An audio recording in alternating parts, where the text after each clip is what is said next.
Untuk besaran pokok adalah besaran yang satuannya telah ditetapkan terlebih dahulu. Satuan dari besaran pokok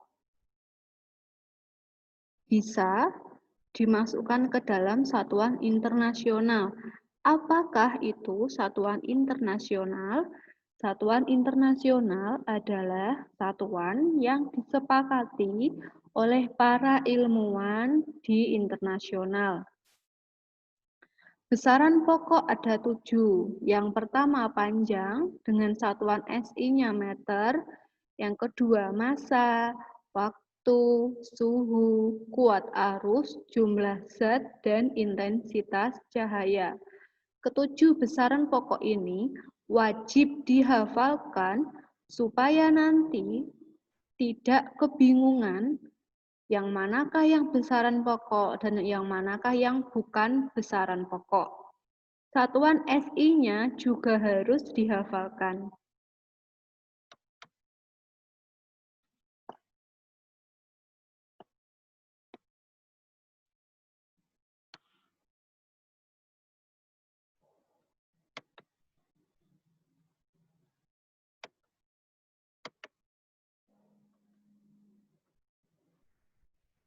Alat ukur panjang yang telah dipelajari di video sebelumnya adalah jangka sorong. Jadi kita sekarang mempelajari tentang mikrometer sekrup. Ini adalah contoh dari mikrometer sekrup. Dan ini adalah contoh pengerjaan pengukuran menggunakan mikrometer sekrup.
Jadi ini di sini adalah contoh dari pengukuran menggunakan mikrometer sekrup. Dilihat yang di sini, ini ada angka 0, di sini 1, di sini 2, ini 3, ini 4. Kemudian yang di atas ada 35, di sini 30, yang di sini adalah 25. Kita mulai pengukurannya. Yang pertama, untuk skala utama.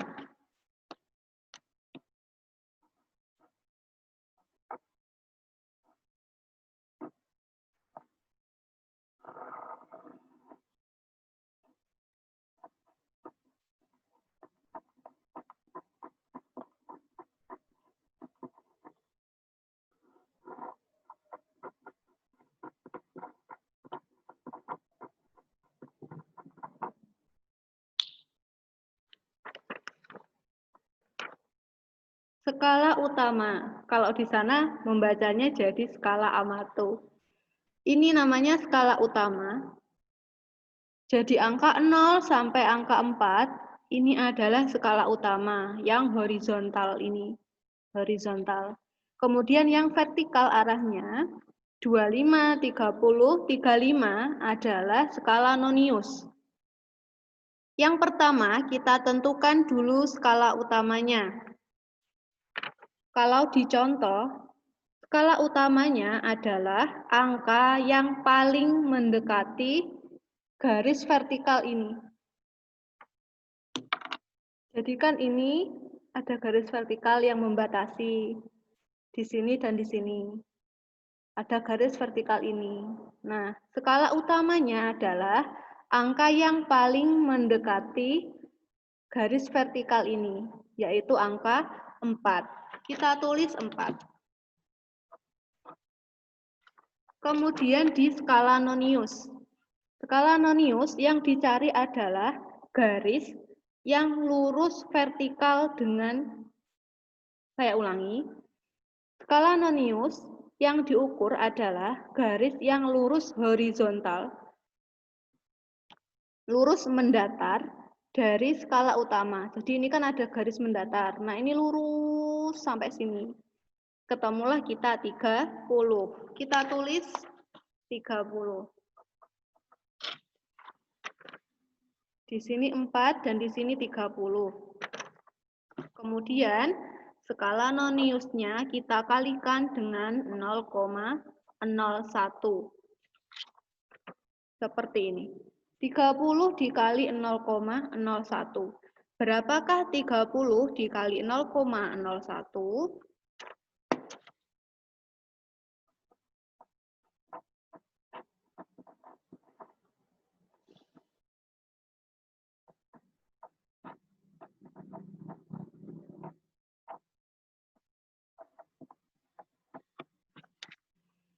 Jika kesulitan perkalian desimal, bisa juga menggunakan perkalian pecahan. Berarti 30 dikali 0,01 kita jadikan pecahan menjadi 1/100. Jadi 30 kali 1/100. Jadinya 0,3. Kemudian kita jumlahkan. 4 ditambah 0,03. 4 ditambah 0,3, jadinya 4,3 dengan satuannya milimeter atau mm. Seperti ini. Jadi skala utamanya 4, skala noniusnya 0,3, kemudian dijumlahkan 4 ditambah 0,3, hasilnya 4,3 milimeter. Kita lanjutkan.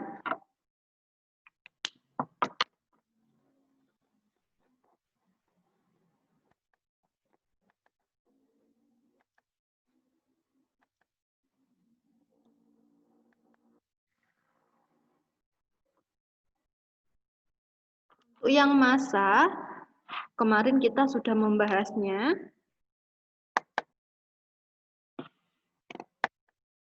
Ini adalah alat ukur massa yang digunakan di laboratorium. Nah, sekarang alat ukur massa. Yang pertama, neraca sama lengan. Neraca ini biasanya digunakan oleh pedagang emas. Jadi neraca sama lengan biasanya digunakan oleh pedagang emas. Kemudian timbangan duduk, ini timbangan duduk yang sudah modern. Kemudian kalau biasanya timbangan duduk di tukang sayur atau di bapak-bapak penjual tukang beras, nah itu biasanya pakai yang timbangan duduk yang seperti ini, atau nama lainnya yaitu timbangan bebek. Ini adalah neraca Auhaus. Biasanya digunakan di laboratorium. Ini adalah neraca elektronik. Ini adalah timbangan badan. Sekarang kita belajar mengukur massa menggunakan timbangan. Yang pertama, yang dicari tahu adalah benda P. Berapakah massa benda P? Massa benda P sama dengan, kita jumlahkan saja semuanya. 100 ditambah 1000 ditambah 50. Jadinya 1150. Di sini 50 ya harusnya. Menjadi 1150 per 1000. Kenapa per 1000? Karena harus dijadikan kilogram.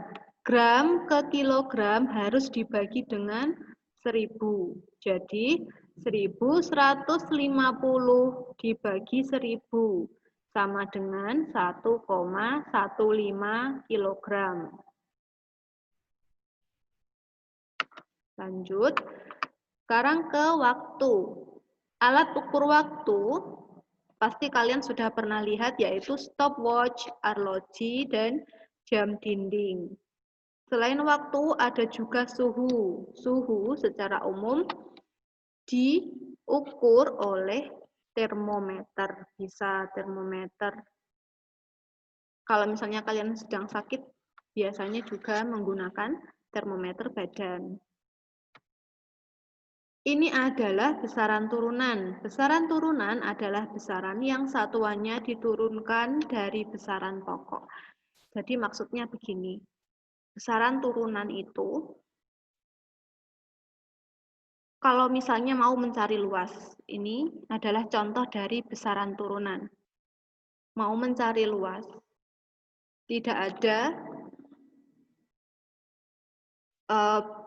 luas, kalian harus cari luas dengan cara mengalihkan panjang kali lebar dulu.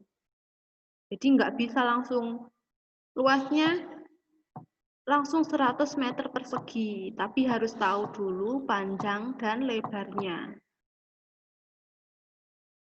Jadi, besaran luas ini harus tahu dulu besaran pokoknya apa, yaitu dari panjang. Contohnya lagi, berat. Berat satuannya adalah Newton. Diturunkan dari besaran pokok, massa, panjang, dan waktu. Contohnya seperti ini. Berapakah berat saya di kutub utara? Berarti saya harus mencari tahu massa saya dulu. Kemudian percepatan gravitasi yang ada di kutub utara, barulah saya mendapatkan berat ini. Kemudian volume. Berapakah volume dari balok? Untuk mencari tahu volume balok, saya harus tahu dulu panjangnya berapa, lebarnya berapa, dan tingginya berapa. Barulah nanti saya bisa tahu volume. Itulah yang dimaksud dengan besaran turunan. Kita lanjut. Volume. Mengukur volume benda teratur seperti balok, kubus, dan bola berdasarkan rumus matematika masing-masing yang sudah dijelaskan dulu di kelas 6 pastinya. Kalau bagaimana mengukur volume benda yang bentuknya tidak teratur, contohnya kayu, contohnya lagi batu. Bagaimana cara mengukur batu dan kayu? Yang pertama, kita bisa menggunakan gelas ukur. Ini adalah contoh dari gelas ukur. Dengan penghitungan yaitu volume batu sama dengan V2 dikurangi V1. Apa itu V2? Apa itu V1? Kita bahas. Pada gambar di samping, pada gambar ini, ada gambar sebelum dan sesudah.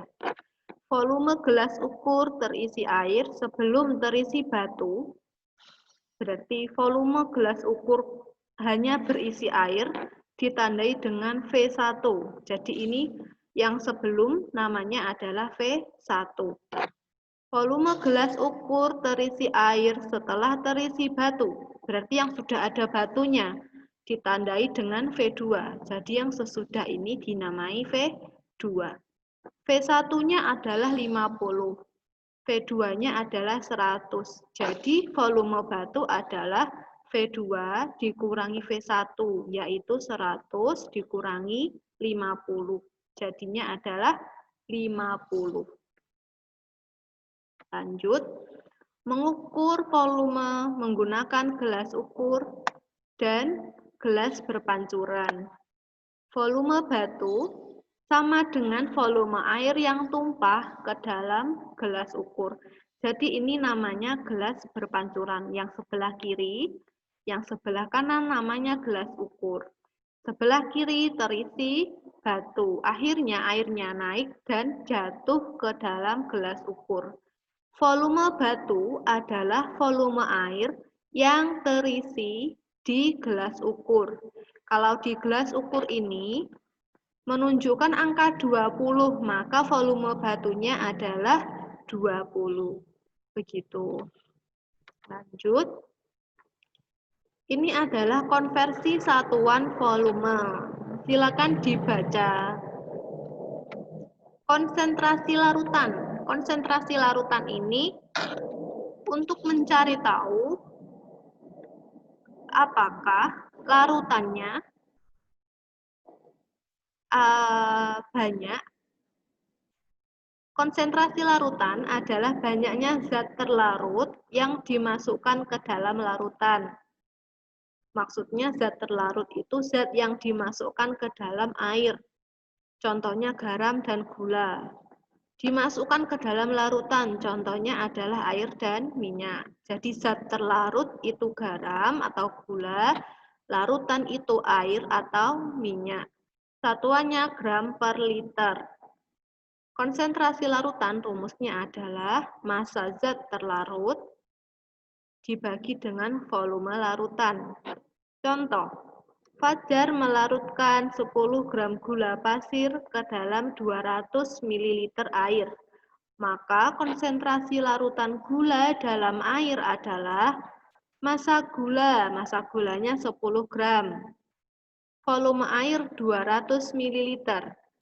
Volume air masih dalam berupa mililiter.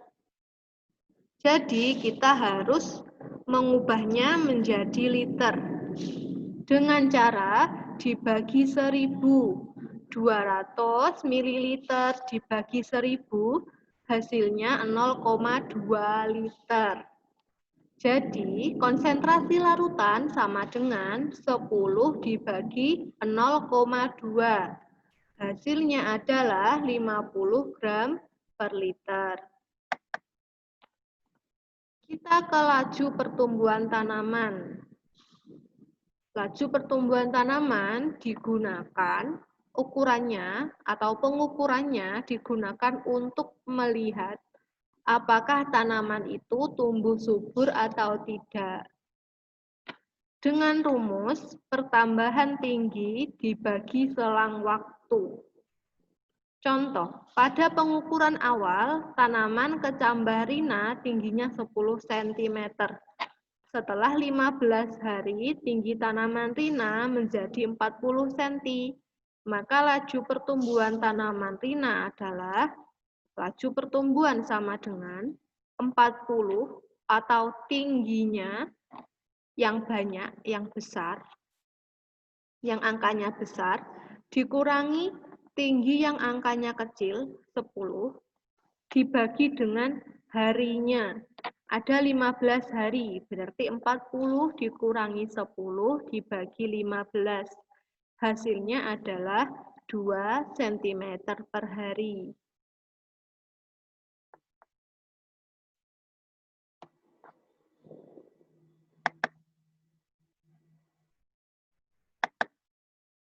Ya anak-anak, berikut tadi adalah penjelasan bab 1 yang lebih lengkap.